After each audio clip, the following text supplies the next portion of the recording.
ഇല്ല, നോമ്പിന്റെ പണികളൊന്നും തുടങ്ങിയിട്ടില്ല. സമയാവണല്ലേ ഉള്ളൂ. എന്തേലൊക്കെ ഉണ്ടാക്കണം. അതിനെവിടെ നോമ്പ് തുറന്ന് ഒരു ഗ്ലാസ് വെള്ളം ജ്യൂസ് എന്തെങ്കിലും കുടിച്ചാൽ പിന്നെ വയറ് നിറഞ്ഞു. പിന്നെയുള്ള പലഹാരങ്ങളൊക്കെ ഫ്രിഡ്ജിൽ വെക്കാൻ ഇപ്പം സ്ഥലമില്ലാഞ്ഞിട്ടിരിക്കുക.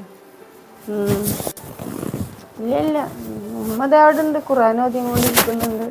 ഞാനിനിയിപ്പോൾ നിസ്കരിച്ചിട്ട് ഓതാന്ന് വെച്ചിട്ടിരിക്കുക.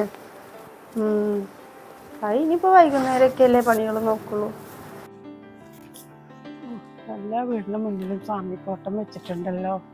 കുറച്ച് മുസ്ലിം വീടുകളൊക്കെ കുറവാണ് തോന്നുന്നുണ്ട്. എന്തൊരു ചൂടാറേ! എന്ത് ചൂടാ!